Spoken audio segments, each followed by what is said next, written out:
Vice Chairman. And Chairman Peterson is not here today. He's on an excused absence. So with that in mind, I will be presiding and we'll call this meeting to order. Madam Clerk, if you could please call the roll. Commissioner LaHaye. Here.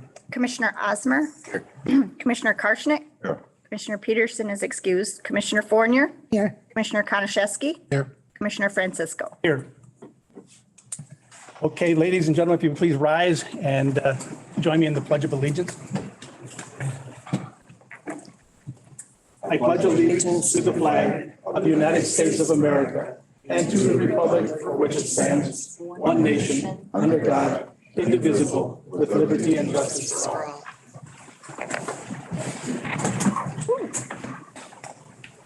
Thank you, everyone. And from the board, if I could get a motion and a second to adopt today's agenda. Chair, if I could Please. suggest one amendment to the agenda for today. As part of the consent agenda from the Facilities Committee, there is a recommendation to approve a contract from Plant Moran Crescent to do a building use study. The Facilities Committee made a recommendation for that to be referred to Finance for a discussion about payment.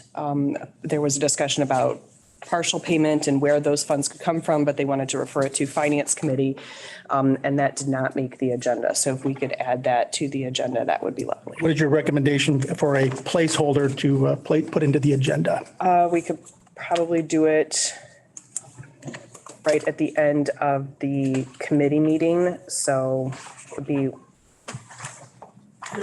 right before we rise and report. Right before we rise and report. Okay, so I'm going to put that there. I'm looking for a motion and a second for an amendment to the current agenda as stated by the county administrator. I'll make that motion. Thank you, Dave. Motion by Dave. Any support? I'll support. Thanks, Travis. All in favor, indicate by saying aye. Aye. Those opposed, same sign. Hearing none, the amendment is included in the agenda, and I will now ask for an approval of the entire agenda, including the amendment. I have a motion and a second. I'll second it. Make the motion.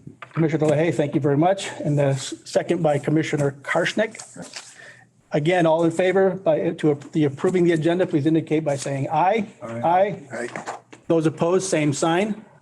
Hearing none, the motion is carried, and we will continue with the agenda with the amendment as recommended by the county administrator. The next item of business is we have bills to pay. The attachments are included in your packets. I would like to pull one. You would like to pull one? Yeah. Refer here. Vehicle maintenance, Jerome's Town. 1-200-934-000 for $75. That would be on your first page at the top. I just had a little discussion with the sheriff about that. You can come up and explain it, Eric, and But just from Brenda has made a motion to amend the, amend it. I'm pulling it to talk about it. okay. Right, so you can either discuss that bill now and then approve it and all of the bills, or you can go ahead and approve all of the other bills and then have a discussion about the bill that Commissioner Fournier. Well, since the sheriff is there, let's go ahead and hear his presentation and we'll go from there. Commissioner Fournier spoke with me before the meeting about the invoice for Jerome's towing. If it's the invoice that I'm thinking of last week or within the last couple of weeks, we got an invoice from Jerome's towing. It was back from earlier in the summer.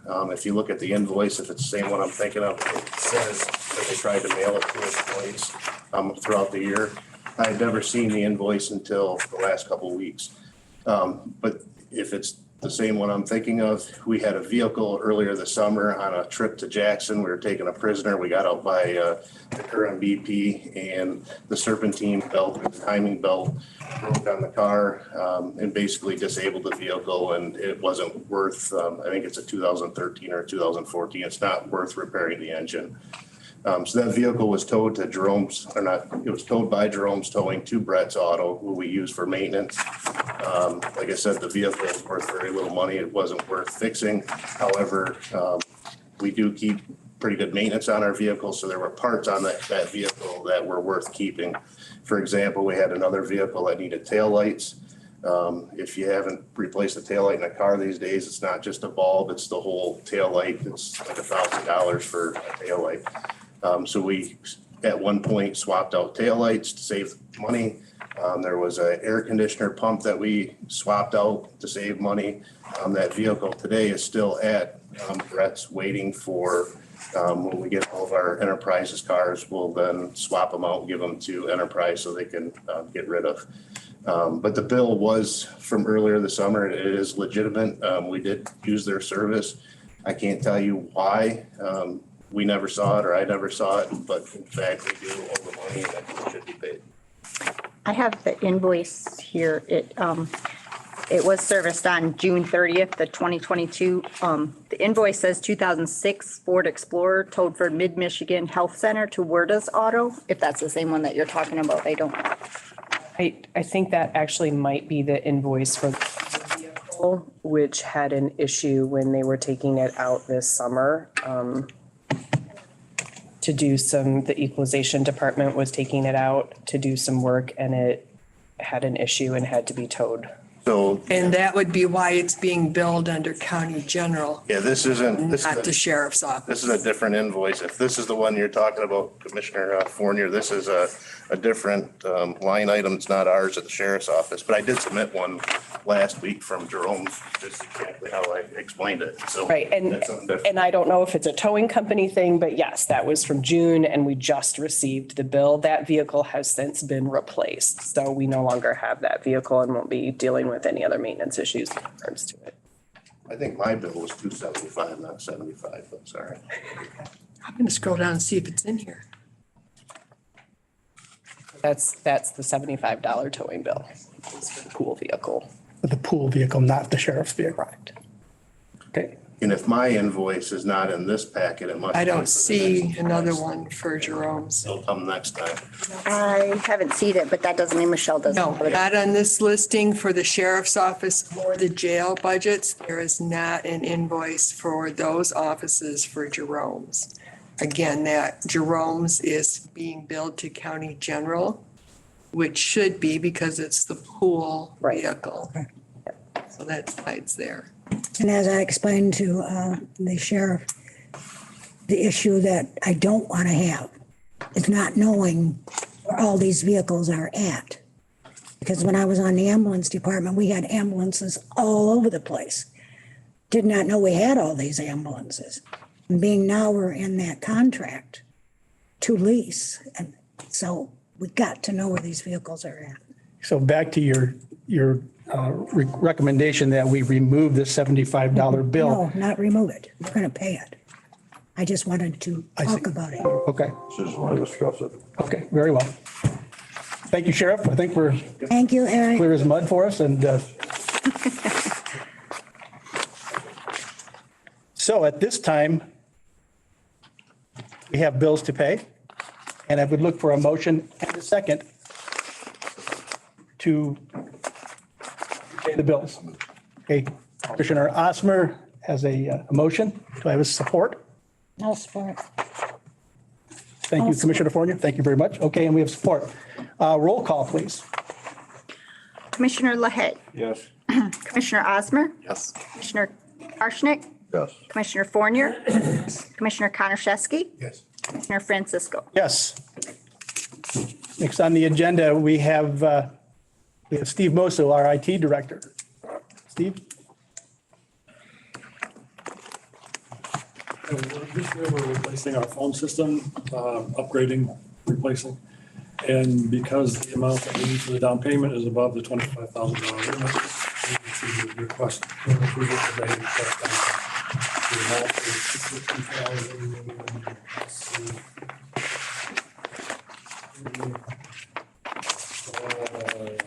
The 60,491.84? Okay.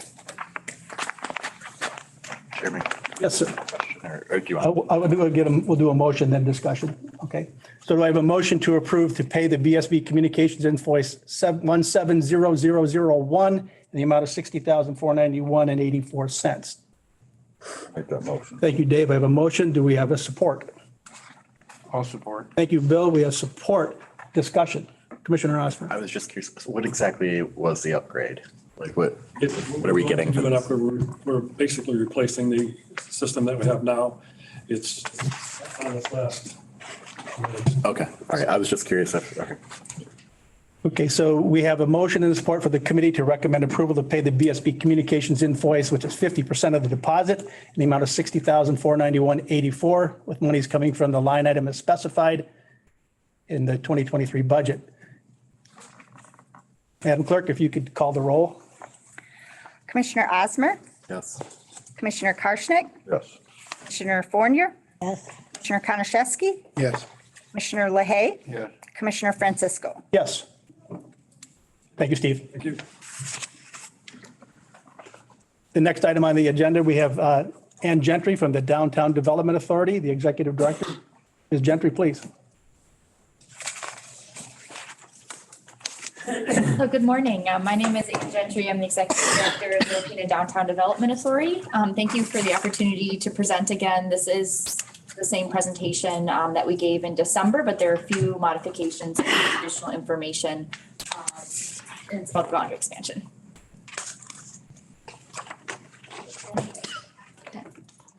Arrow over. Thank you. So first off, so what is a downtown development authority? So DDAs were enabled by Public Act 197 of 1975, which is now Act 57 of 2018. The mission of each DDA is the same, which is to correct and prevent deterioration within the established DDA district, to encourage historic preservation, to acquire and dispose of interests in real and personal property, to create and implement development plans in the district, and to promote the economic growth of the district. So we have had some questions on the acquire and dispose. That just means that we can purchase and sell property as any public body would. So like our office building, public parking lots, things like that.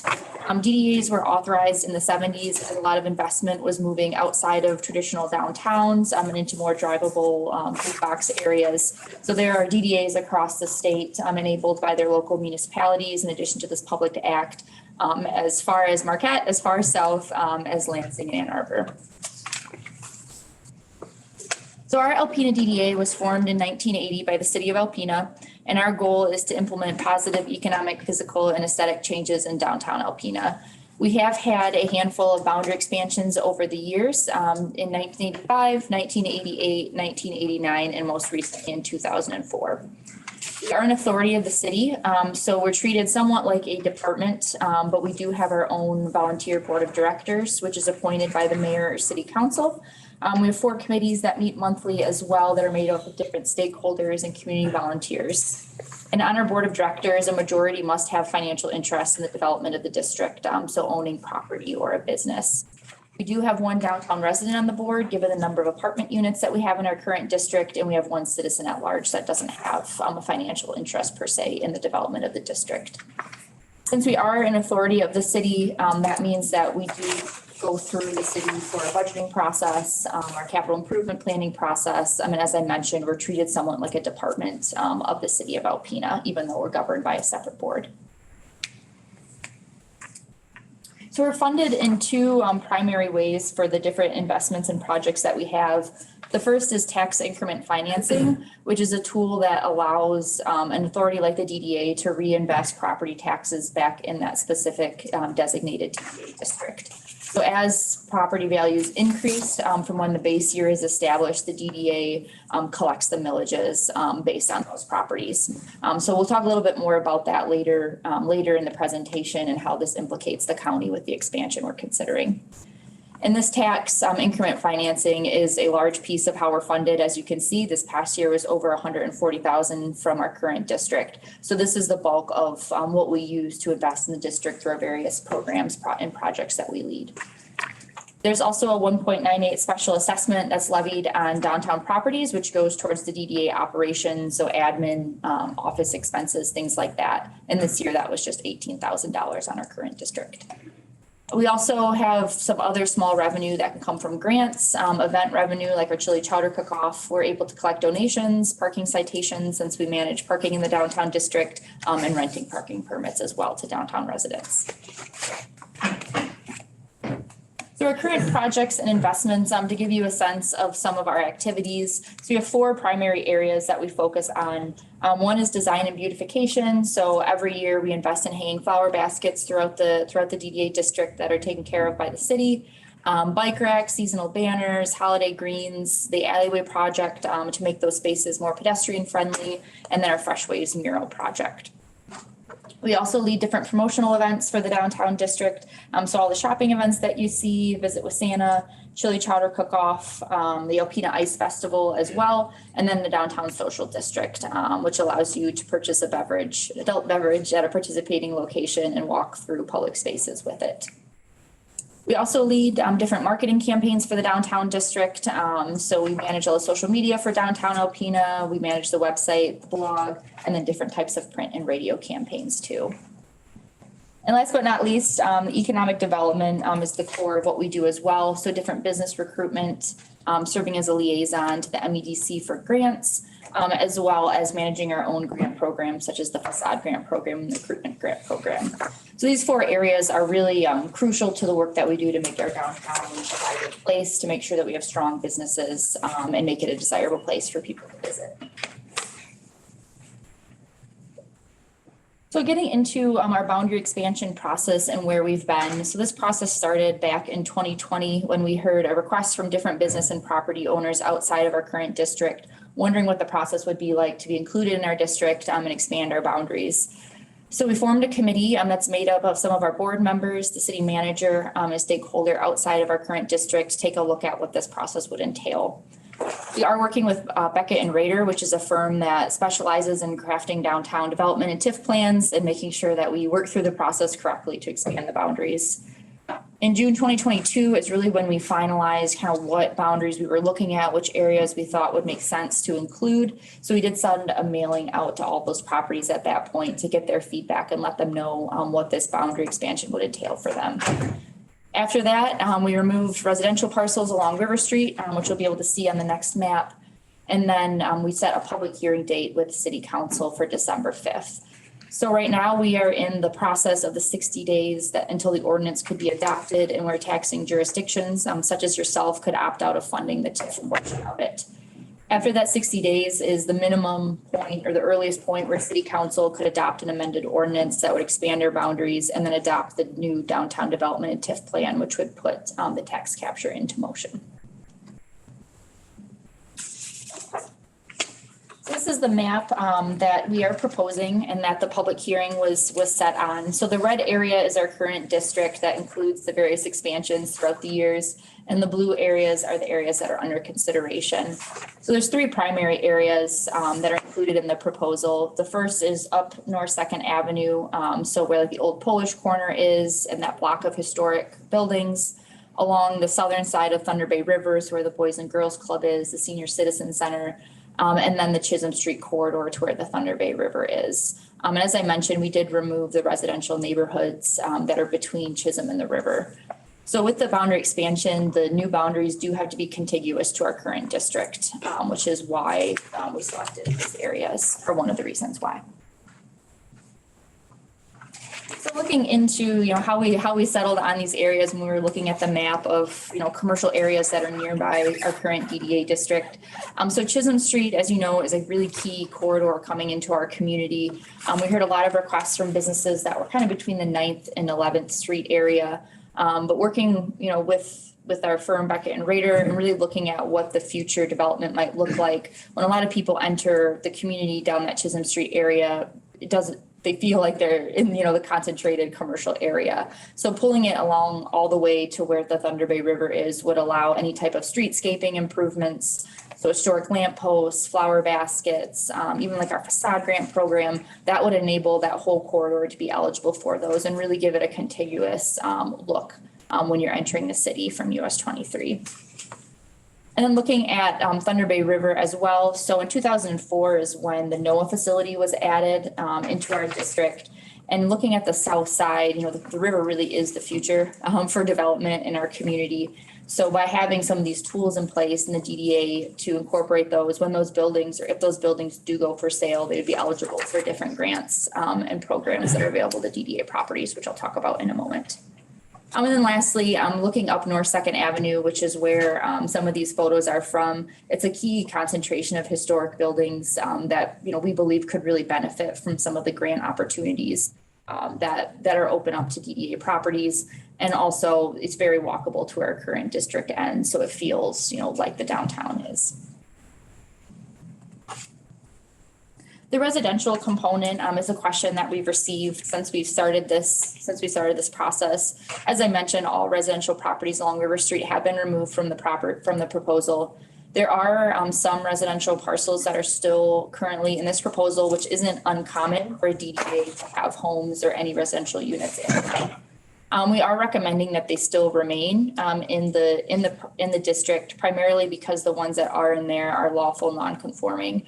So Chisholm Street and North Second Avenue and that river corridor are B1, B2, or full commercial district zoned.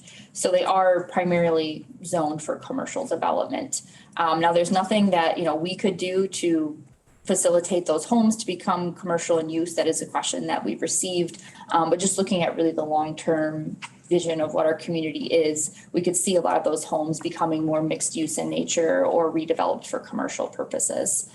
So on the slide, there is a breakdown of what residential parcels are still in the proposal. They're all, the primary amount are in Chisholm Street. So there's 7 rentals, 6 that we believe are single family owner occupied based on tax information. There's 2 vacant homes, there's 2 vacant lots, and there's 2 owned by Sunrise Mission. And there's 2 multifamily rentals that remain on North Second Avenue. So we really believe that, looking at the long-term development of these areas that will become more commercial or mixed use in nature, as well as the benefits that residences have in a DDA district and around areas that are improved.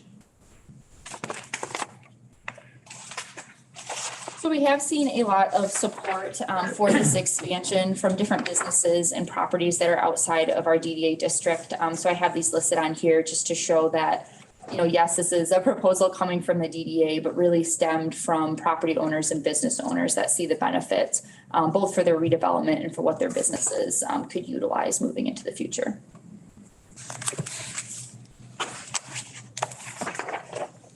So tax increment financing, as I mentioned, is the key component that would fund the improvements that will be outlined in the downtown development and TIF plan, and is really, really crucial to this boundary expansion. So how it works, if the proposal is adopted by city council and the county doesn't opt out, so the county, this graph shows what the collection would be. So with 2022, essentially the value of the proposed district would be frozen. So the county would still collect the millages based on that base value of those parcels. So moving forward, you would still collect just under $70,000 on all operating millages from this new district. And then as property values increase, which is something that we hope would happen, the DDA would collect the difference. So you can see here what that would look like for the DDA versus what the county would be capturing. And the proposed expansion area base is just over $6.9 million. So that would be the number that the county would still be collecting on and the city would still be collecting on. Our proposal that the next slide that Mike will talk about does show what that capture would be across taxing jurisdictions. That was based on a 1.5% increase in taxable value, which is something that we hope would see, but certainly over the last 40 years since the DDA has been in effect, it has not been a consistent uphill growth for the DDA district specifically for a variety of reasons. So like last year, even though parcels in the city increased, I think on average 5%, the DDA, our district actually fell because of a few properties based land versus building calculations. So even though this 1.5% is what this forecast is based on, that certainly isn't the case for what we could capture. That could go in a variety of ways. Okay, and Mike Mahler will touch on the next few slides that go on some of the financial implications a little bit more. Good morning. Appreciate the opportunity to be here again. I know it's a busy slide, but I see many of you have computers in front of you, so I'm hoping that you can kind of see. I'm not going to dwell on all the numbers on this slide, but I just want to point out a couple of things here. So the green shaded box kind of in the center, it represents the county. And so if you were to allow the DDA expansion to occur and all of the taxes collected therein were to come to the DDA over the course of 30 years, assuming 1.5% appreciation on property values every year, the county would be giving up in the first year $997. In year five, $5,138. And I highlighted just a couple of key years. Year 10, $10,000. At year 30, the county would be giving up $37,437, assuming 1.5% appreciation each and every year. Who knows if that would hold or not. In aggregate, if you took all of the county, if this were all to hold true to form, the county would essentially fund the DDA or the expanded DDA by almost $538,000 over that 30-year period. Okay, that's with all the taxes being left in. Next to that, ACC, they also have an opportunity to opt in or opt out. Their contribution to the DDA would be $140,813 over the same 30-year period. And that's how long this plan lasts, by the way. It's 30 years. It doesn't go on into perpetuity. The city, they're the biggest contributor to this. The city would be sacrificing or foregoing almost $909,000 over the, actually, I apologize, $908,000 and plus $56,000. So in total, the city would be giving up just under $1 million. Again, assuming property values elevate at a rate of 1.5% per year. So then the numbers at the bottom I'll touch on the very next page. So arrow's over, correct? All right. So there is an opportunity here too. This is not an all or nothing. So the county could elect to partially allow or partially capture some of the taxes. In other words, opt in for a portion and opt out for a portion. In other words, we could say we'll leave the operating millage in, but all these other special millages, we want to exclude or opt out of this program. We do not do the math based on that, but that is an option for your consideration today. If we did elect to only leave in the operating millage that the county collects, that would represent a $501 investment that the county would be making into the expanded DDA. Over 30 years, that number would go from $536,000 that I showed you on the previous page to $270,000. Again, assuming 1.5% property appreciation over the entire 30-year period. So in other words, we'd almost reduce by half the full capture if you were just to leave the operating piece in, for instance, just to give you kind of an example of what that might look like. The very next slide here is the effect outside the district. So what this slide is supposed to demonstrate is, this is assuming based on all the county taxes being captured, that for the $5,000 that you'd give up in year 5, the county would need to make up an increased tax value outside of the district, $538,000 to stay even to the board. At year 10, the county would need $1.1 million in outside investment, outside taxable value investment outside of the DDA to make up for what you'd give up at year 10. Year 20, $2.4 million, and year 30, $3.9 million. And the reason why we wanted to put this slide in here is I think it demonstrates, at least it's my own personal thesis here, that is as we beautify and continue to improve our city and the core of our city, the main business corridor, it's going to promote future investment and accelerate future investment in other parts that the county would benefit in. And so in other words, for the small sacrifice you might be making to allow this to occur, we might see more development out on M32 or north of town on city-owned property that the county would see benefit from. And so again, and when you look at these numbers, $538,000 in increased investment outside of the DDA, it doesn't take much to spend $538,000 on a project these days. I mean, what's not mentioned in here, but I'll just touch on it for a moment here is, we applied for a grant through this, through the MEDC to support a project, a mixed-use development project that's very transformational potentially on the former Habitat site. So that single project alone is almost $11 million. The project comes together, $11 million. So in order to cover what we're talking about the county giving up here, it wouldn't take a whole lot. Now, as it turns out, in this particular case, this is an $11 million project that we got a grant for 50% to support. And so, again, I just think that the sacrifice that county might potentially be making if you were to be agreeable to this would be easily made up for, I think, with accelerated projects in other areas that you would benefit from directly. And then the next page right here is a page I presented last time when I was in front of all of you. And this is not something that the DDA has formally adjudicated, but it is something that our budget committee kind of talked about that we think that our entire DDA board would get behind.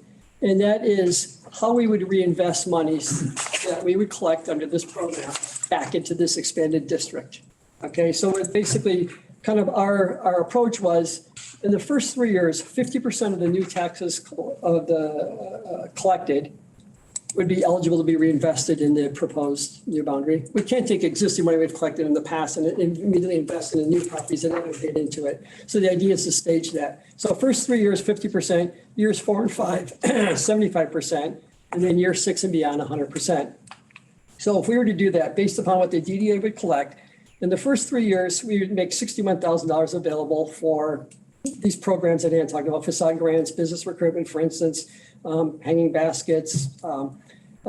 Years 4 and 5, $57,000 would be contributed to that pool. And then year 6, 100%, which would be $34,000 specifically for that 1 year. So if you aggregate those three based on this methodology, if you aggregate that, that's $107,000 that the DDA would be willing to reinvest in this new area. The county's sacrifice under this program would be about $21,000 by way of taxes. And so we would be essentially multiplying what the county would be foregoing by almost 5 times reinvesting back into the area. So we just wanted to demonstrate that our commitment to this expanded boundary and how the contribution from the county is small compared to the benefits that they could be derived from it. And then I'm going to turn it back over to Ann. I guess we'll both make ourselves available for any questions you might have at the conclusion of her remaining portion of the presentation, okay? Mike?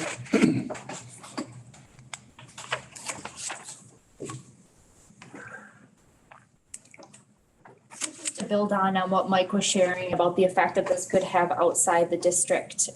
So from 2008 to 2019, the MEDC studied the effect of their investment across the state. And the MEDC is one of the major state grant organizations that we've seen a lot of projects utilize within our current downtown. It's like the Alpena furniture facade improvement, red brick tap and barrel, that mixed use program, the new apartments added above the professional building. A lot of these projects have utilized those 50% grant funds to make them come to fruition. So from this 11-year period, the MEDC studied Alpena as one of their case studies of how the benefit of these investments didn't just benefit the DDA district in terms of what we would be capturing, but properties that lie outside of the district. And they found that for properties within 2,000 feet of these investments, that property values increased total by over $13 million. And this was Alpena specifically. And of those properties within 2,000 feet, 96 were residential properties, which weren't in the DDA, and those increased 7.34% in value. And there were 24 commercial properties. Most of those were within the DDA district that increased 20% in value. So this shows that, there is a tangible effect that some of these investments have on properties outside the DDA district, not just the neighboring commercial facilities that are benefiting from these beautification and redevelopment grants.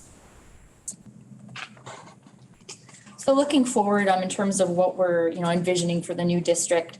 So all of the tax capture would be used to fund these projects. So in the draft downtown development and TIF plan, which would go into effect, or is what would essentially put this into effect, those projects are outlined. But what we envision for a short-term period is really bringing committee and board involvement from different stakeholders in these new districts to get their perspectives on what improvements they see, what opportunities they see in those areas. And then outreach about grant opportunities. So both programs like our facade grant program and our recruitment grant program that we facilitate, as well as some of those statewide opportunities for redevelopment. And then inclusion in DDA marketing efforts to really help shape some of that storytelling about the opportunities in these areas and give them the attention that they deserve. And then as far as a long-term vision, I'm really increasing a cohesive look from the beautification that we can do. So flower planters, flower baskets, bike racks, updated lamp posts and streetscaping is a top priority. Of course, this isn't something that can happen overnight, but we would love to see, the historic lamp posts continue through these other areas as well, more tree planting, things like that. And then as well, just the long term of encouraging infill development in addition of housing. So mixed use development is a top priority, both for us and the MEDC with the grants they issue. So really encouraging some of these underutilized projects or properties, whether they be commercial right now or maybe vacant, really using these tools to help them become something more economically viable. So benefits for property and business owners, really access to the programs and projects that we already have in place. So we're fortunate that over the 40 years of the DDA, we've gone from having a part-time staff person to nearly 3 full-time staff in our office. So expanding the boundaries really allows us to leverage the infrastructure we already have in place in terms of staffing and established programs, and expand these to other areas. So our facade grant improvement, recruitment grant program, as well as some of the marketing events, redevelopment liquor licenses, things that we've already seen in effect in our current district. And then the increased property value and demand is something we've seen in our downtown even over the last 5 or 6 years. Certainly there's a lot of factors that lead a downtown to become a vibrant place that people want to be in. But having these tools in place and some of these, pieces to the puzzle are really crucial to have that demand that we've seen lately. One question that has come up, so this is a new slide from our December presentation.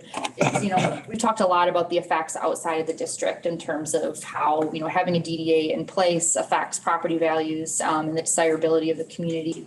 But there really is a direct benefit for the county to the parcels that you do own. So having access to our facade improvement grant program, that's something that isn't just limited to commercial buildings. We have supported nonprofits, things like that through this. That program is up to $10,000 per facade with a 50% cash match for improvements. Access to a Fresh Waves mural project. I wouldn't want to see the courthouse painted given its historic nature, but programs like that have a direct $5,000 up to that for a mural to be painted on a facade, as well as access to business recruitment tools if building use changes. So this is a really big selling point when we see developers interested in parcels downtown properties, is being able to share with them, if you want to rehabilitate this program or attract a business, you have these tools in your back pocket. So the Match on Main grant program is a big one. Those are grants up to $25,000 for businesses to launch. Our local recruitment grant program is up to $10,000 for an existing business to relocate or expand within the DEA district, as well as some of the larger grants that the state could use. So really thinking about, right now, if you were to look at what type of business or property you'd like to buy, being within a DDA district, you have these tools available that really do make a difference to have a business launch and be in a property that suits their needs. And just in closing in this slide specifically, is a single one of these tools could make up for the first years of revenue loss, should the expansion go through and should you choose to support it. I mentioned, so I'll just touch slightly on the grant opportunities about how crucial these really are for properties to be rehabilitated in the downtown. And right now, these are currently only available to properties within a designated DDA district as per MEDC policy. So whether it's Match on Main or some of these larger mixed use grant programs that we've seen being used in our current district would be a huge benefit to properties outside of our district to be included, to be able to access this funding. And over the years, in the last 10 years, we've seen over $3.8 million of that state funding come through to our current DDA district for projects, which has resulted in over $11 million of private investment as well to these properties.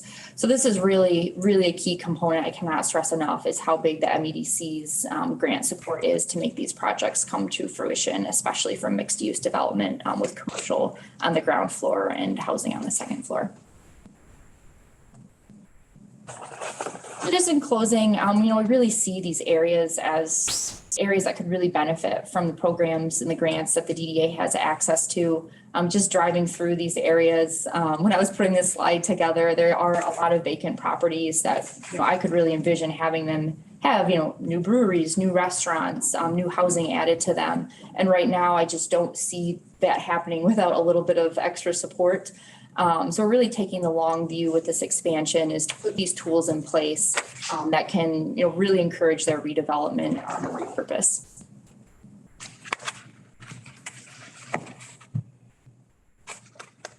There's some additional photos, some of these properties, Boys and Girls Club, Senior Citizen Center. As I mentioned, if those ever are for sale or for repurposing, having these tools in place, like Mike mentioned with the grant that he wrote, without being in a DDA district, it's really difficult to make that case for redevelopment. So by opening that up to our boundaries, they'd be able to access some of that funding. So thank you again for the opportunity to represent in all your consideration. We appreciate all of the time you've taken so far to meet with us, listen to us make our case.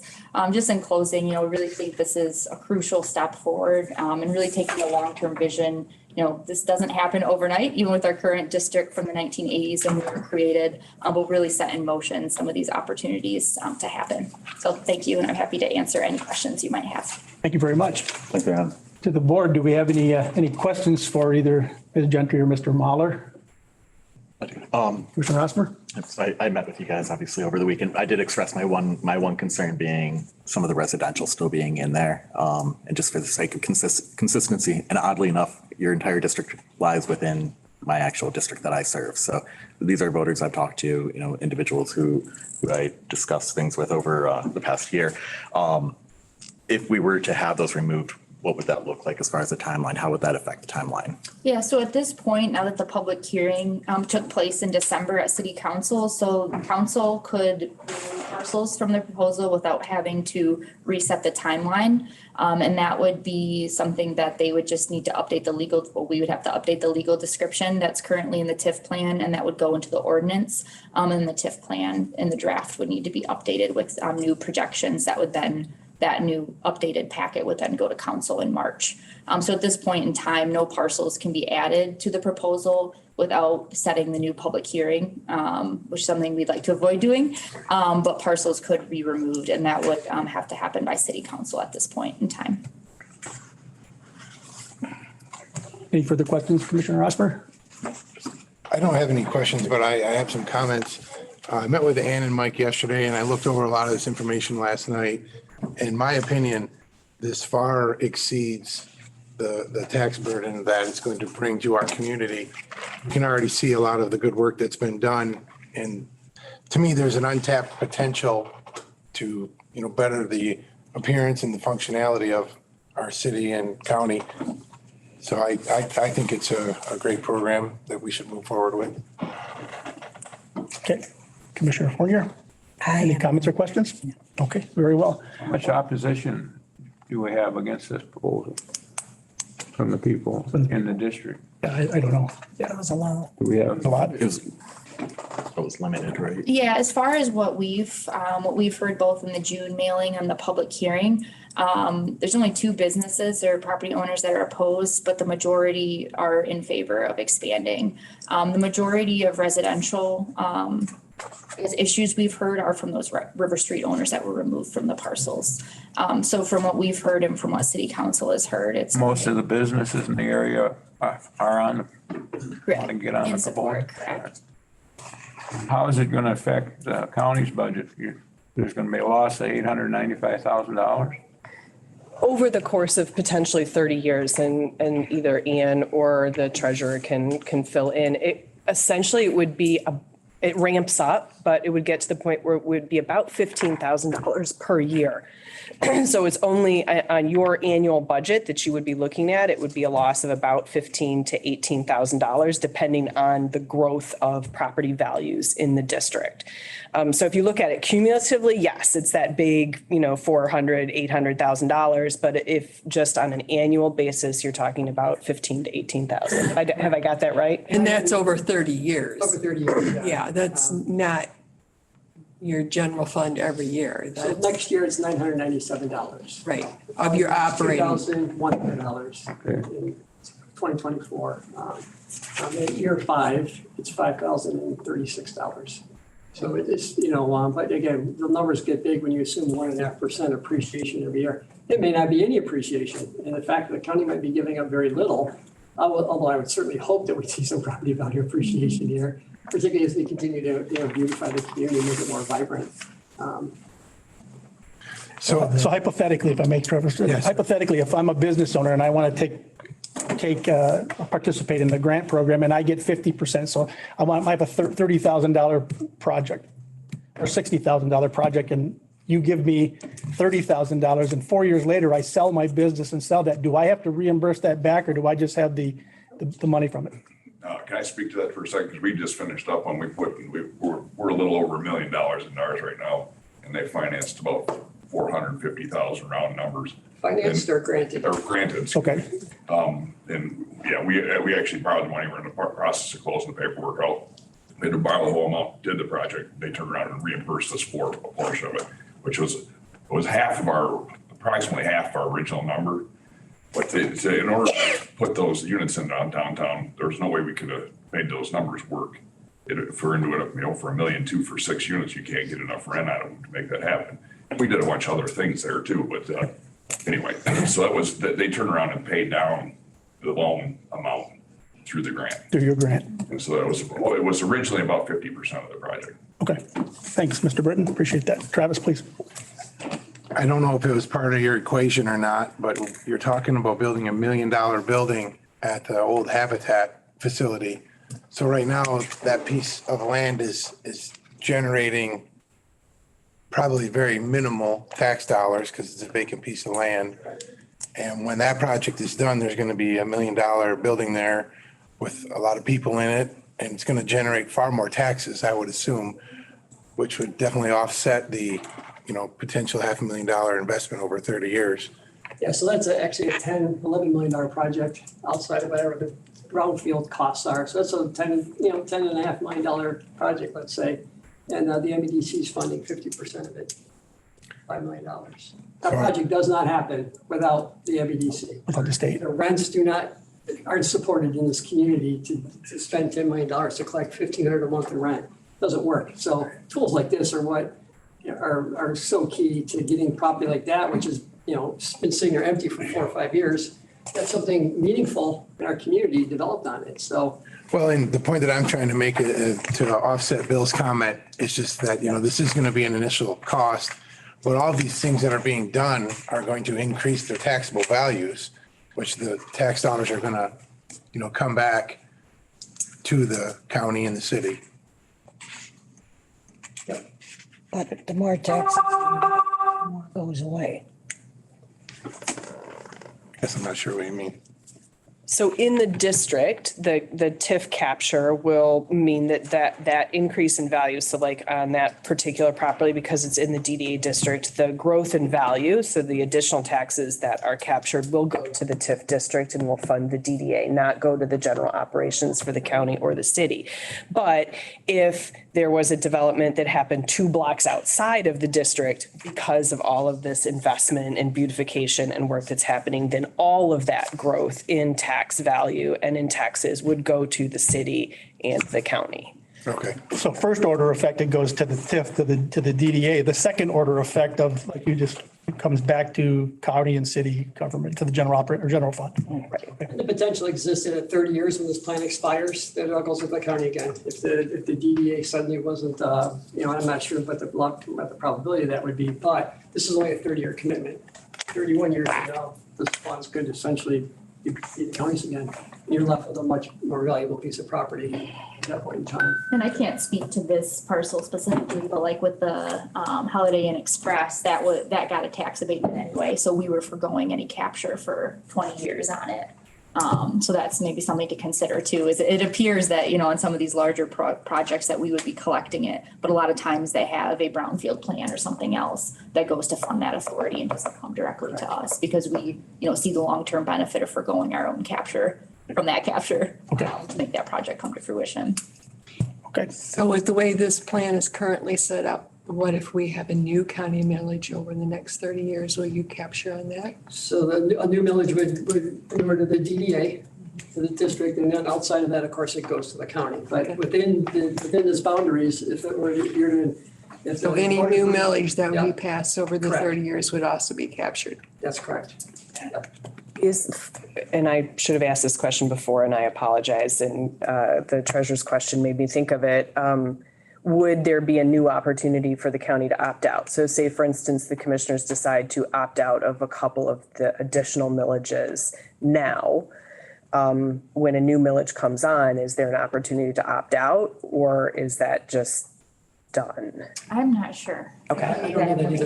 Yeah. We'll have to find out for you because we won't want to misrepresent it. Right, because it seems like since we have an opportunity now that probably there is an additional opportunity to opt out of that additional Seems logical. millage. It seems logical, but I hadn't asked the question before, so I apologize. And you'd still be collecting that millage on the base. Right. 6.9 millage. Yeah, I would just say that, I mean, so I'm the longest standing DDA board member on the board. I've been on the board 17 years, so none of us have been through this.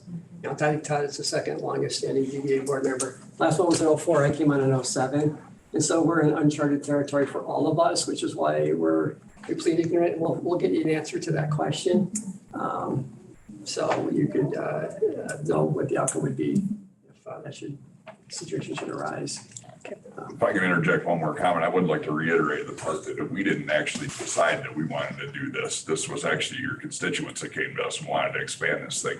We didn't undertake this whole thing because we needed something else to do. And Todd's right. And the reality is this is a year-long process. So if you all opted to opt out and said, we'll just do this next year, the reality is we're spending, the DDA is spending money. We have to spend money on survey. We have to spend money on the consultant. We're spending probably $30,000 to do this. So the reality is, I mean, it's just kind of like we're in it right now. If it doesn't carry for whatever reason, it's probably not likely we're going to revisit this next year. I mean, the reality is it's been a big drain of, it's all been good. I mean, again, our view is looking 20 years from now, what's this community? What could this community be 20 years from now? It's not about what's going to be next year or what's going to go where the big boy is on Chisholm in the river.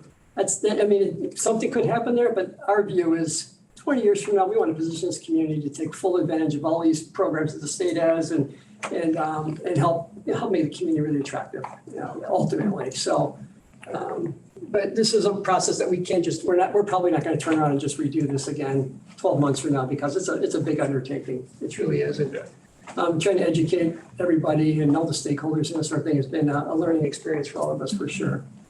Okay. Any other comments or questions from the board? I'd just like to say, not trying to be nasty, but the only thing I heard was flower baskets in downtown. I mean, flower baskets downtown? What about the rest? I mean, I think we addressed the issue here. I was in a meeting where this was kind of discussed and somebody who's on Chisholm Street in the area proposed, is looking at a fairly significant commercial project for their property. And they called me, it was a Friday night, called me, after 5 on a Friday night, all excited because they heard my presentation at the GMA that morning. And their thought was, I could see coming from the north on Alpena on US 23, hitting the river, and then some big, beautiful sign over the top of the river, welcome to downtown Alpena. And you could just envision all the street lamps, all looking identical, giving it a really cool historic feel like we've got right now downtown. And buildings that are nicely developed and look new and look fresh, or the old historic ones revitalized and rehabilitated. That's a long-term view, but I mean, it goes beyond just obviously hanging flower baskets, but I agree with your point. Their comment to me was, if we were to embark upon our project at this end of 23, I could see where we just do that now as part of our project and we just fill it in the middle over time. Agreed, maybe that's a viable approach because we don't have the money to go out and, we're not gonna have the money to go out and replace streetlights, for 8 blocks or 9 blocks on the sides of the I know the street. city has more money than the county does, so they've been putting a lot of money into downtown. And the city is putting more into this. They're putting in, $1 million into this. If we had their tax, we'd be in good shape, but we don't. Our annual budget of about $100,000 was generated $16 million in both combined MEDC funding as well as the private investment. So we have a $200,000 a year budget that's been leveraged up immensely.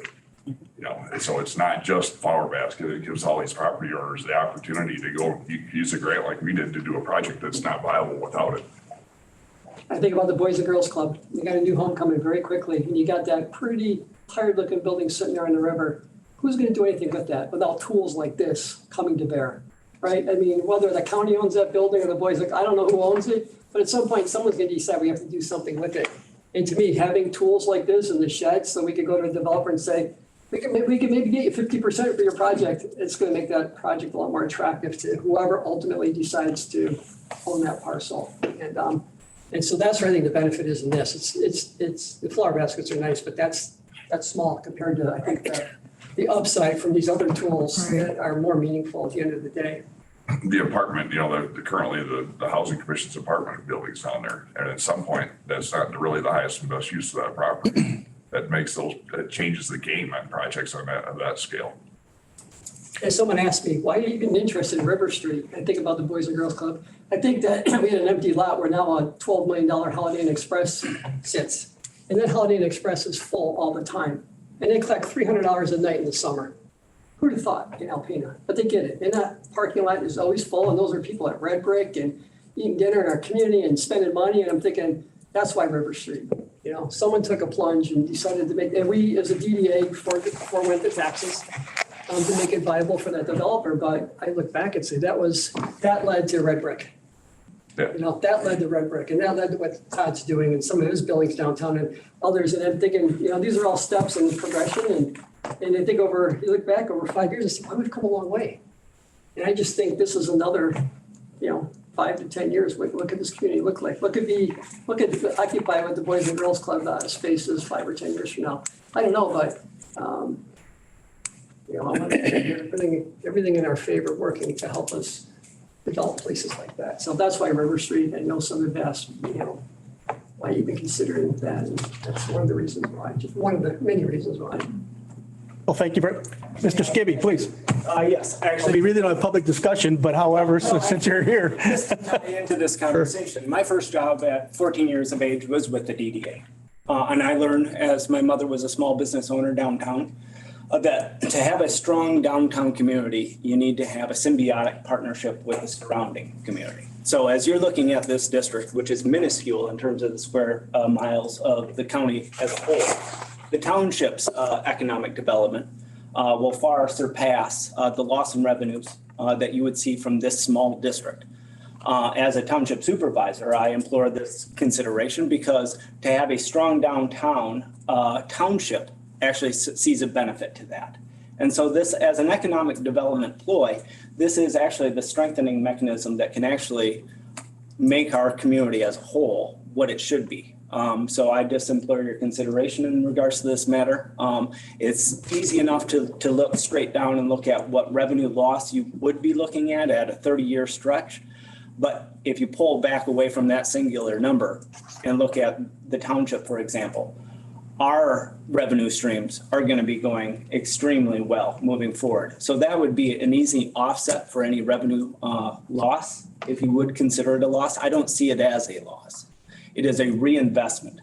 In any business, you can only make money if you put money into it. And so I think that's what Ms. Gentry and Mike Mahler are doing today, is looking at and hearing the needs of the people within that district, with giving some considerations to residential. Because it is a symbiotic thing. People and developers, and Mike knows this well, it is a draw to the township to have a strong downtown. And so that would be my little. Okay, thank you, Mr. Skibby, appreciate it. Okay, just one last note. Real Mr. quick. Osborne, please. Just to follow up on what I brought up earlier. So you guys had given me this list, and thank you for that. So there were 21 properties residential, marked as residential. Out of those 21, 2 are vacant lots, 2 are vacant homes, and 2 are owned by the Sunrise Mission. My point would be the remaining 15, not the full 21. So just wanted to point that out. Okay, thank you. Okay, it sounds like we have culminated on our questions and further discussion on this. So thank you very much for your presentation. And I know there are 4 of us that are new that were sitting over there in December when you presented it. Yeah, and we didn't have the value of this, quite frankly. So will give us some opportunity to become more familiar and to digest the information that you presented today. Okay? Thank you very much. Next item on the agenda, Commissioner Karshnick, sir. Yeah, there's a little difference. They claim 1.5%. Our equalization department ran 20-year average, and we're averaging 2.3%. So there's a bigger loss than what is on these papers here to the county. And as far as the opt-out, what I'm proposing is that being a commissioner and keeping the best interest of the counties first and most, I believe the best way to move forward with the DDA expansion request would be prepare a solution or a resolution, opting out on certain things and giving them an option of what they want to follow.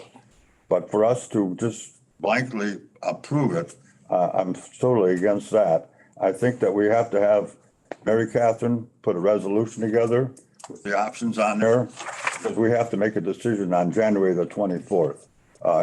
That's our last meeting, and before the opt-out would be on February 4th, I believe, or 5th. And we have the documents here, excuse me, how much county operating, library, ambulance, jail, other persons, veterans, etc. So I think that I'd like to make a motion that we direct Mary Catherine to write up a resolution and bring the options back to the county administrator and back to the county commissioners so that we can look at it before the meeting and make a decision on Jan 24th, which way we're going to go, giving an option of, do we want to opt out of the, because we have the option, we could opt out of everything, but we don't want to do that. We'd like to help out both sides.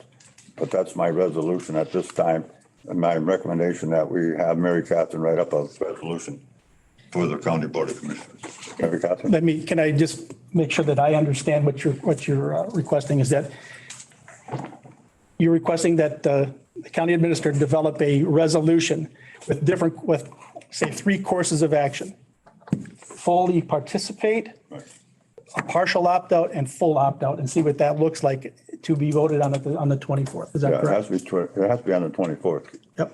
Okay, understand. I just want to make sure I understood what your motion for the resolution entailed. So we have a motion. Do I have support? I'll support. Thank you, Commissioner Fernier supports. And there's no money involved in this right now, so I believe we can just ask for a voice vote, or do we need to do roll call? I'm not sure. This was kind of in the gray area. Discussion. We will have discussion. Absolutely, sir. Please, Commissioner Osborne. Oh, okay. I just wanted to ask, so with those 15 parcels, if we wanted those removed, would those have to go in the resolution, or is that something that would be taken care of elsewhere? It's my understanding that the city is the one who has to remove those. We don't have any ability to remove properties from the DDA district. That would have to be a request that would go to city council, and city council would make a determination about removing those properties. The only decision that you guys are able to make is whether you are opting in or opting out for the TIF capture. Or partial, somewhere in the middle. Okay, as long as there's 3, I see 3 courses of action, so okay. Partial. Or partial, okay, very good. But, okay. And they can correct me on this, but it is the city, those are properties within the city. So the city gets to determine whether or not they're going to create a DDA district or not. That's not a decision. They're my constituents, though, so my vote depends on whether Right. I know that's happening or not. So Yeah, I hear that. I was curious. Yeah, so, yep, that has to go to city council. All right, thank you. Okay, so we have a motion and a second to, and does any further discussion? To have the county administrator develop a resolution with 3 courses of action, full, partial, and not at all, to be discussed and presented to the full board on 24 January. All in favor, please indicate by saying aye. Aye. Aye. Those opposed, same sign. Hearing none, that motion is carried. And we're just going to put another load of stuff in your backpack, Mary Catherine. So anyway, we'll move on from there. Next item on our agenda is our county treasurer, Mrs. Ludlow, please. Okay, so you will see you have your monthly reports. This is with lots of new people, so you have an idea of what we're looking at and what we've been providing for a number of years now. So at the beginning of this year, there was $4,384,382.10 in an unrestricted fund balance, and that comes from your audit. On December 31st of 2022, we had received actual revenues of $11,255,050.03. And we had booked actual expenditures as of December 31st of 22 of $11,322,048.74, leaving you cash on hand or a fund balance of $4,317,383.39, of which $368,014 was reserved. So, and again, this was before we addressed our fourth quarter budget adjustments. So the budget that you guys had adopted as of December 30th, we were at 101% of our budgeted revenue. Last year, same time, we were at 100.47%. And as for our expenditures, we had spent 95.94% of our budgeted expenditures. Last year, we were at 93.92. The other documents that we have revenue and comparison, revenue and expense, kind of where it shows you from 2015 forward to break down each month. So you have that for reference. I do also put together a summary for you as well, which basically shows your expenditures and revenue for the month by category. So you have your category for revenues of other revenues, state grants, charges for services, fines and forfeitures, federal grants, taxes, licenses, permits, contributions from local units and interest. Then you have your expenditures by category of general government, judicial control, public safety, public works, health and welfare, community and economic development, transfers in and transfers out. And it shows for the month of December, you had revenues of $523,923.05 with expenditures of $1,131,909.36. But at the next column, you'll see your year-to-date, and that shows your revenues and expense, which are on your first page, and it shows that we spent $66,998.71 more than what we brought in as far as for actuality. And you have what your budget was. We were budgeting to actually spend $681,315 more than what we were budgeting to bring in. So we did well in that aspect, but it also shows you your difference. So it shows there was $134,983 of the budget as of September 30th that came in over and above what was budgeted. So that's why next, when we get on to your budget adjustments, that'll kind of be addressed a little bit. But there was also another $479,333.26 of expenditures that were not spent. Budgeted expenditures that were not spent. And you just have a balance sheet and some more of the documentation for you from the accounting system as to how I come up with those numbers.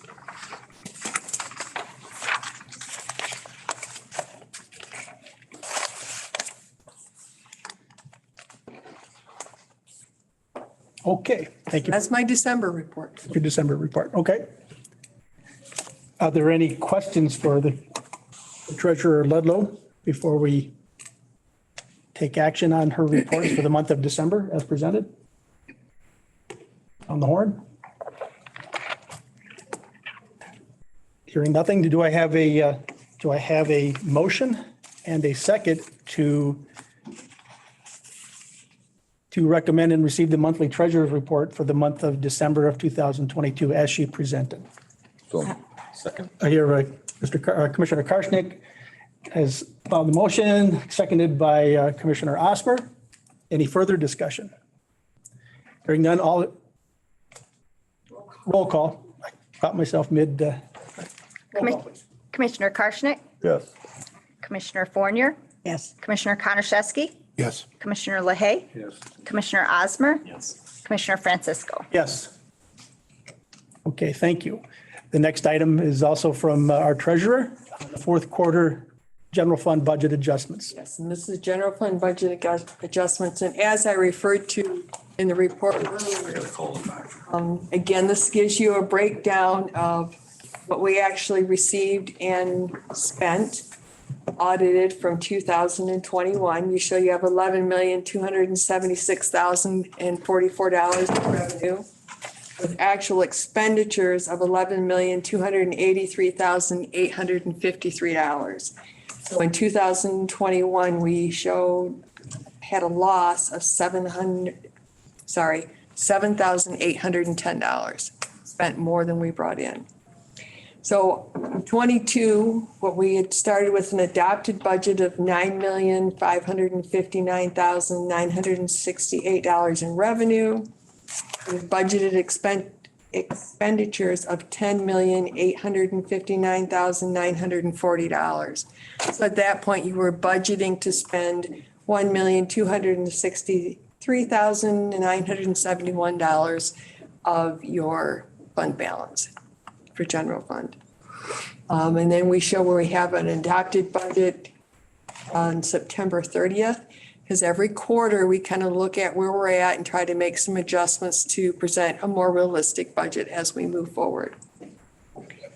So as we came to the end of 2022, and I looked at where our revenues actually came in and where our expenditures actually were, I'm recommending that we change the budgeted fourth quarter revenue to $11,630,499 with budgeted expenditures of $12,122,074, which actually shows a budgeted deficit of $491,557. Now, the reason for that is because the majority of your expenditures, well, this sheet. You have this sheet again as well. And this shows you out of what was budgeted after the amendments, we still would have received $375,409 basically of budgeted revenue. Revenue that we did not receive that was originally budgeted for, you can see there was $124,150 of charges for services that was budgeted that did not come in. You can see there was $128,116 worth of federal grants that were originally budgeted that did not come in. So there's some different explaining as to why we don't go right straight to 100%. And then the same thing when you look at your expenditures, there's $800,000 worth of originally budgeted expenditures that wasn't spent. I have it broke down by category for you so you can see, and I've pulled the detail and I'm more than willing to pull the detail for you if you'd like. This is kind of all over the place. Some of this is wages, some of this is benefits, some of this is just a little bit of everything. Because $800,000 is a lot of money to have been budgeted to spend and not spent. But this gives you your breakdowns as far as for general government, there's $344,000 worth of stuff budgeted spent that was not. Judicial control, $195,000. Public safety, $223,000. So there's a lot of variables and a lot of movement, but just to kind of give you a better idea why we don't automatically make our fourth quarter budgets match where we actually landed, because we need to be aware of the fact that, okay, we're budgeting for this grant money to come in and the expenses to go out. And some of this is not happening. So that's how you kind of see those type of things.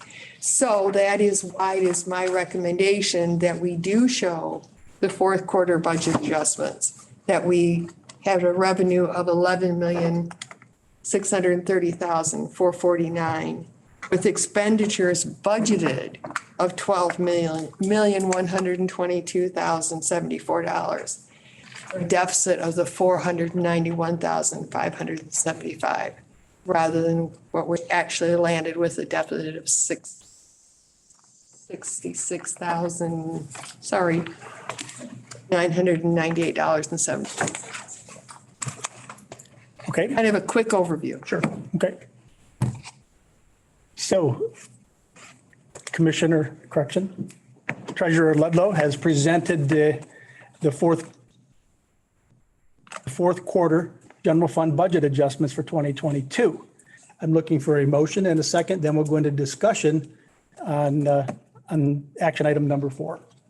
So moved. I'll make the motion. Commissioner LaHaye has made the motion, seconded by Commissioner Osmer. Discussion.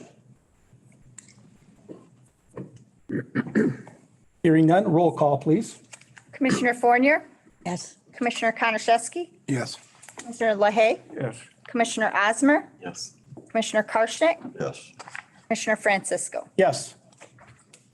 Okay, thank you. The next item on our agenda is, I believe, still with our treasurer, Ms. Ludlow. Right. Action item 5.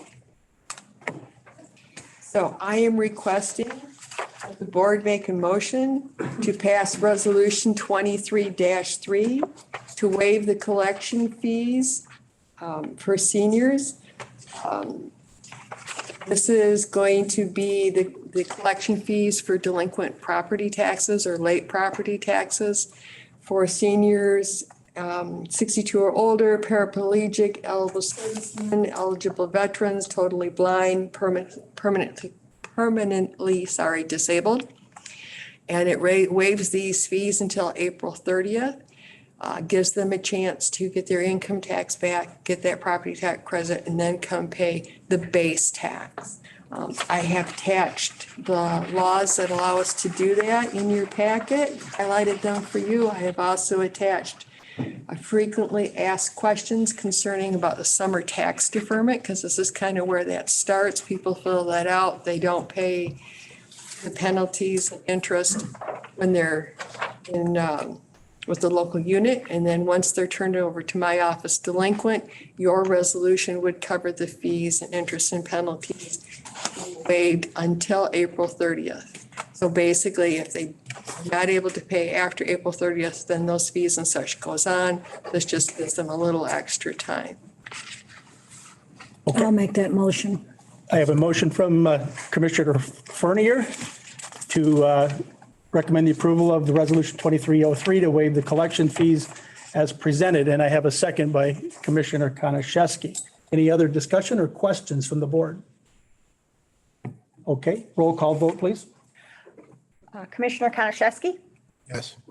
Commissioner LaHaye, Yes. Commissioner Osmer, Yes. Commissioner Karshnick, Yes. Commissioner Fournier, Yes. Commissioner Francisco. Yes. The next item on our agenda is action item, I believe, number 6. And that is again our treasurer, Ms. Ludlow, please. Okay, so we're looking for the first year transfer. Okay, make sure I have the right one here. Okay, so when you set your 2023 budget, there are many appropriations in that budget to many different funds, mainly is what we're looking at here.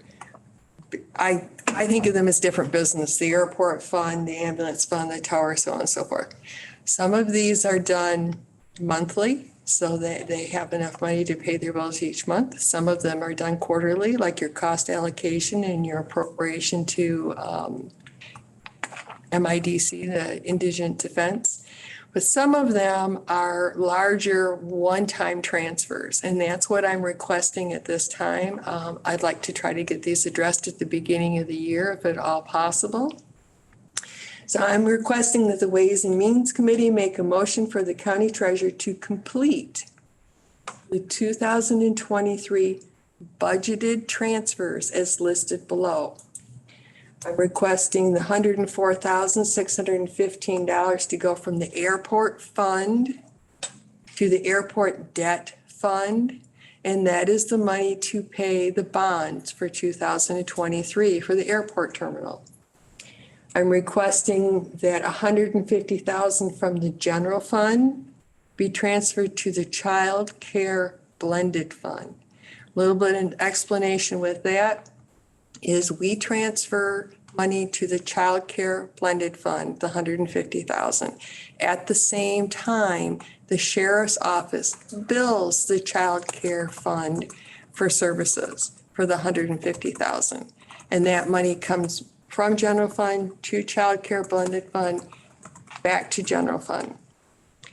Once that child care fund has paid that bill back to the sheriff, child care will then move forward with processing for reimbursement from the state of Michigan. State of Michigan will reimburse approximately 50% of that $150,000. At the time that that is reimbursed, that $75,000 is then billed from the sheriff's office to child care and transferred back to the general fund. So in essence, for $150,000 output, you're going to receive $225,000 back in, and this all circulates within the general fund. But to even start this process, I need the authority to move forward with making that transfer. And then we have from the ambulance fund to the central tower debt, $75,000. And just below that, you'll see E91 to the central tower debt, that's $15,000. I have these two of these together because basically the $75,000 and the $15,000 is to pay the lease payment for the central tower debt. So again, I'm looking to have the money moved to the other fund to cover that payment. And then this year, there was $250,000 of ARPA money budgeted to be transferred to the equipment fund to help shore that up as we move forward. And then there's been $250,000 of ARPA fund budgeted to be transferred to the building and ground funds as well. 25,000? Or 250,000, sorry. Yep, there is a typo on the agenda. Kim's memo obviously is correct, and it on the agenda was dropped to 0. Got it, okay. Yep. The next one down is only 25,000. Okay. So, and now the jail levy, there it is budgeted to spend 25,000 from the jail levy to the building and grounds. Now the jail levy was to construct the jail and help with operations.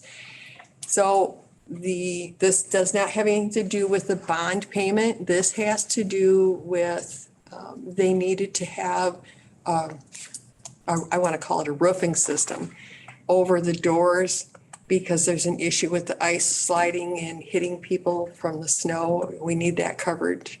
That was put together to, at the end of December, package, I believe it was a little over 25,000 that was actually approved. But again, this is part of the construction of the jail to keep it safe. And so the jail levy money can be used for that process. So that was to take that money over to the building and grounds to cover the building of that roofing system over the entryways. There was a picture of that. Yeah, there is on the, Also. Okay. but so again, this is why at this time I'm asking to make that transfer. And last but not least, the self-insurance fund to general fund in E911. It's a total of $55,000 coming from the self-insurance fund. What we have done for the last few years, and this would include that. So the money that the county covers for the HSA, the incentive money for our employees, we have been transferring that money from the self-insurance fund to the general fund and the 911 to offset that cost. So that's where that transfer is coming from. So that's the short explanation of why I would like to have you make the motion for me to go ahead and make these transfers and get this completed. Okay, thank you. That motion. I have a motion from Commissioner Karshnick on action item number 6 that recommends the approval of the county treasurer to complete the 2023 budgeted transfers as she presented. Do I have a second? I'll second it. Thank you, Commissioner Lahey has a second. And our county clerk, roll call, please. Commissioner Lahey, Yes. Commissioner Osmer, Yes. Commissioner Karshnick, Yes. Commissioner Fournier, Yes. Commissioner Konashevsky, Yes. Commissioner Francisco. Yes. Okay, and next item is action item number 7, and again, our county treasurer. So as you are aware, the Beaver Lake level special assessment has been approved and in process, and you guys have approved for us to move forward with getting the bond, and then we'll process the repayment of that on the special assessment of the 460 parcels over the next 10 years. So I am requesting to, let me start from the beginning on this. With the implementation of the Beaver Lake Dam special assessment, this will involve collecting the special assessment on the real property tax rolls and bills over the next 10 years for over 400 parcels. Detailed tracking and accounting of the special assessment for each individual parcel will be necessary to address parcels being split and combined over the next 10 years. So along with the possibility of early payoff, some people will still want to pay off, say after 5 years or 10 or 6 years.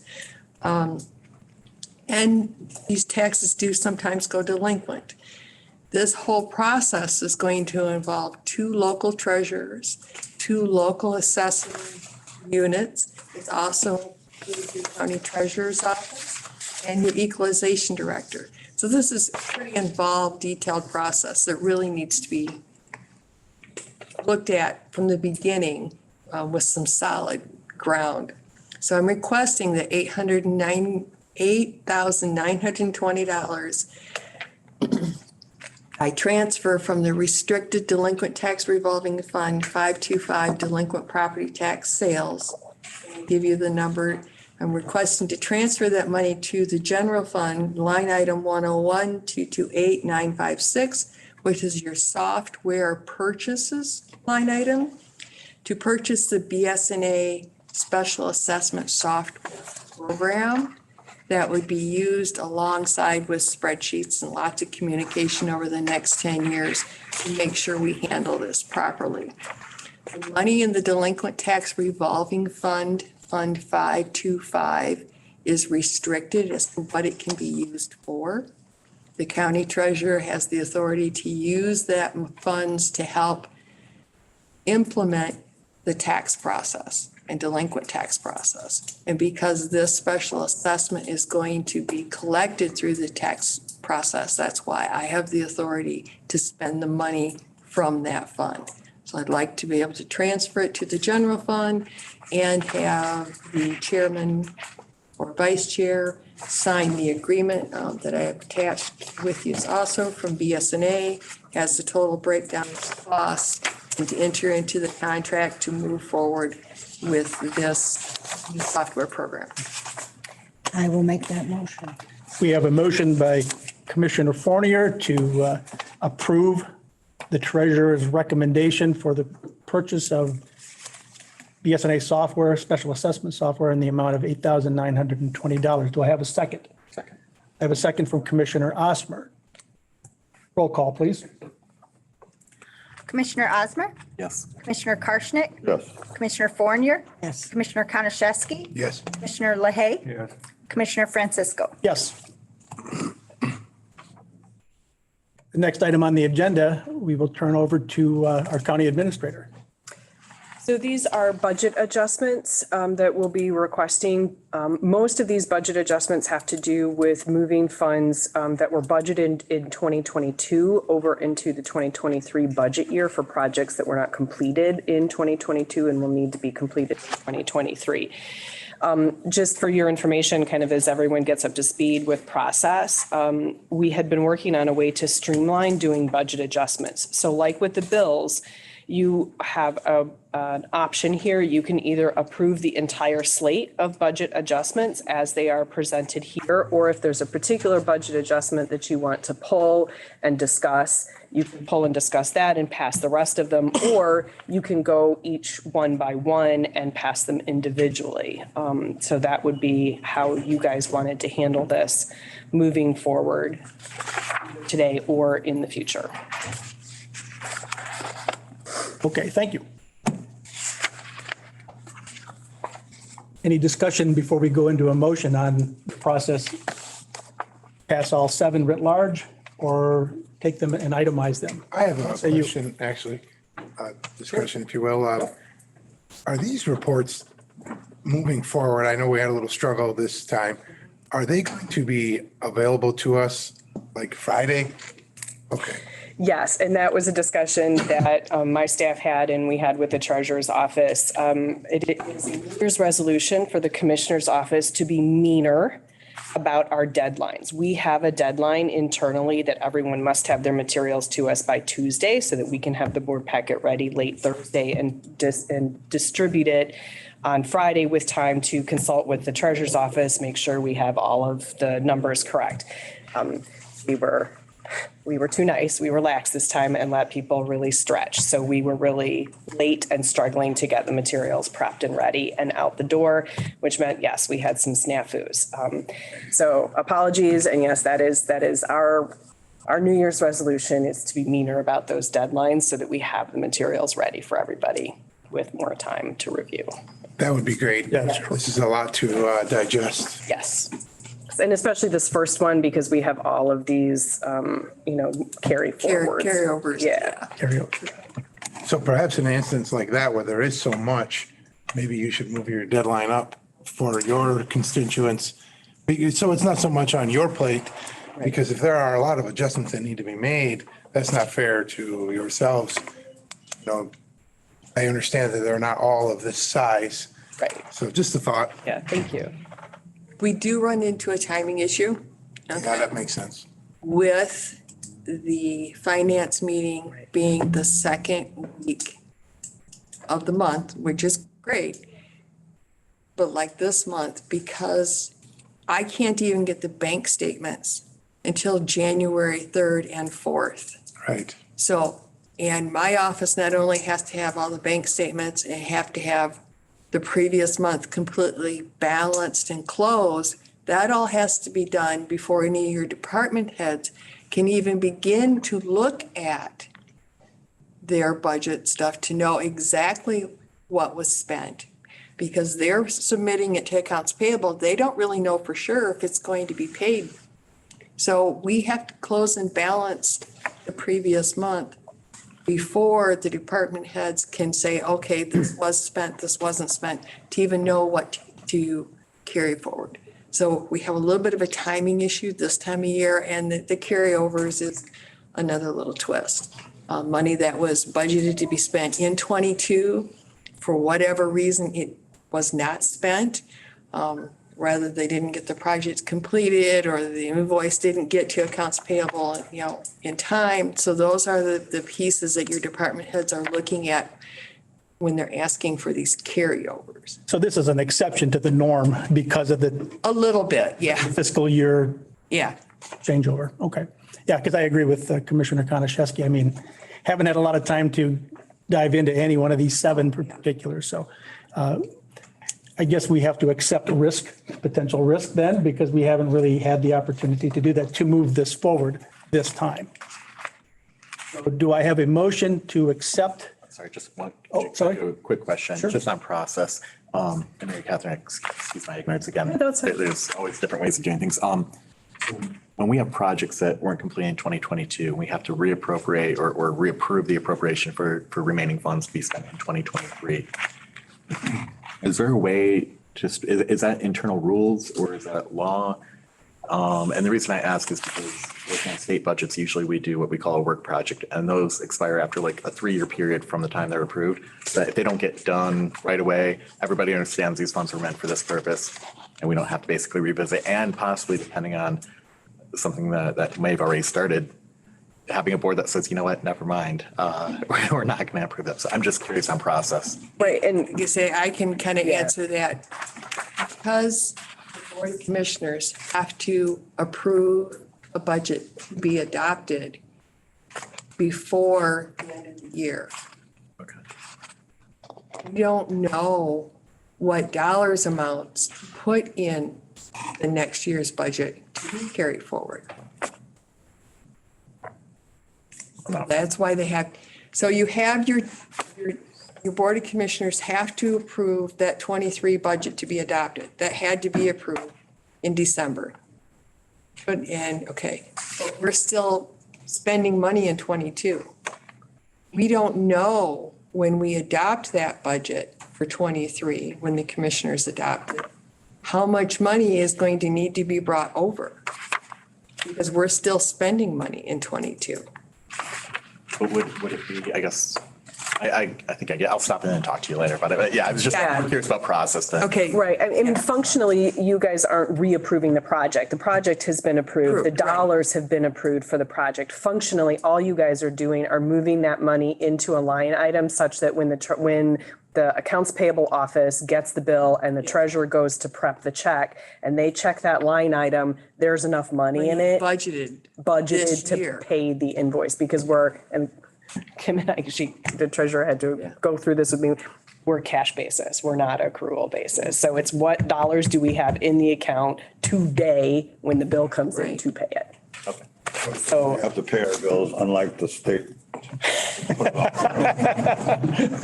Well, I was just curious. Does that help? Say like, for example, you want to build a new shed, we need 50,000, in 2022.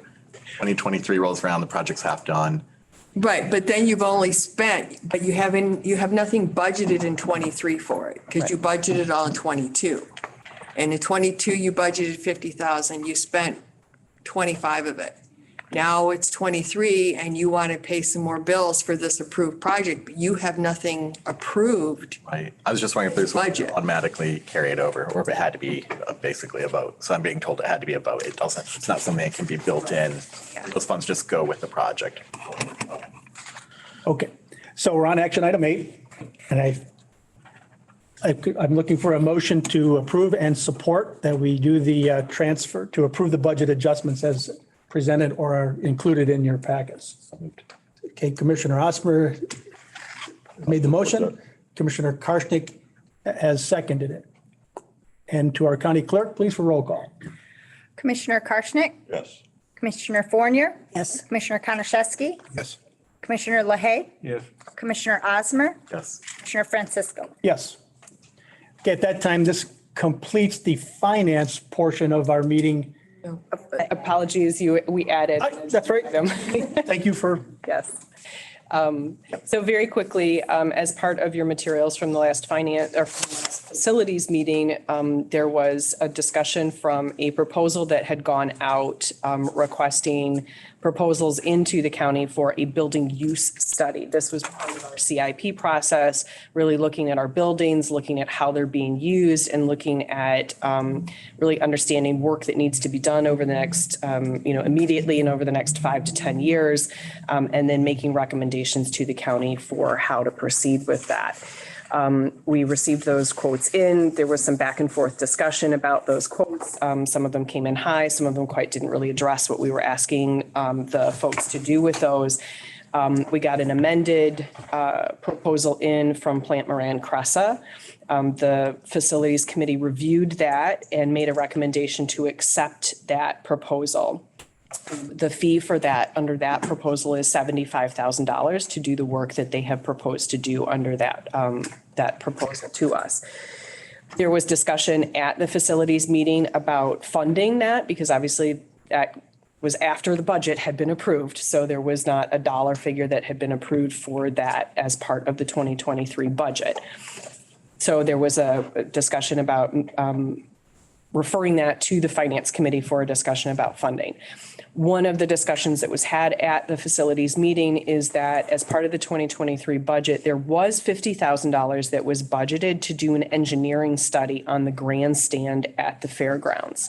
that would be included as part of this project. So as part of the $75,000 to Plant Moran Cressa, they will send up somebody to do an inspection and an engineering review of that, and we will get that as part of that. So one option would be to essentially increase that line item from $50,000 to $75,000 and rename it. It would no longer be the grandstand project. It would be to pay the Plant Moran Cressa consulting bill for this work. And it would include not only that work for the fairgrounds, but also the other buildings that would be included as part of that study. That comes out of the Buildings and Grounds Fund. That is where that $50,000 is currently budgeted. Okay, So let's talk about the other 25. Where's that coming from? right. So that would also come out of that fund, and that fund does have additional dollars in it. You guys just moved additional dollars into that fund as part of the transfers that the treasurer will be making. So there are additional dollars that would be available in that fund to cover that 25,000. And I'm looking at your fund balance right now. So right now, there's a fund balance, 208,000 with 125,850 budgeted to spend. But again, you've just voted to, it's in your budget to bring 250,000 from ARPA money in, which is increase your fund balance, and you're only increasing your expenditure by 50,000 or 25,000. 5,000. Okay, so we'll call that action item 8.5, I guess, is to label it. And it's a recommendation from the county administrator that we spend $75,000 for the building use study by Plant Moran and the other part of the partnership. Looking for a motion for what I would call. But you need in your motion, this is where we've gotten into trouble, where things are being approved by the board without the half of it. So it was, is being presented to the board to move forward with the Moran, but it's the board's responsibility to handle the budget side of it. So in your motion, you need to have where you're paying for it from and how much, not just that we're going to move forward with that contract. Having something in writing to be able to reiterate the entire line item would be very helpful instead of me trying to capture it out of the air from what I heard. So if somebody could help me to draft this action item 8.5 to create that would be very helpful. So it would be to spend because as part of the consent agenda, assuming you approve the consent agenda, you would actually be approving the contract. So this would be that the Plant Moran Cressa contract will be paid out of the building fund for $75,000. You want the line item?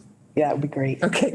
It's going to be line item, and now that's assuming you're changing the And I got fairgrounds. the second part of that coming, yep. Okay. So it's going to be line item 631,265,975.060. And then we would be zeroing out the line item for the, I just renamed it. oh, you just renamed it. Yeah, Perfect. that's, Okay. if you're not going to do a fairground study separately. Yep, perfect. Okay. Then that's the line item. So with that, I'm looking for a motion and a second to approve what I'll call action item 8.5, which is line item 631-265-970.060, building use study, For Phase one. $75,000. phase one, for $75,000.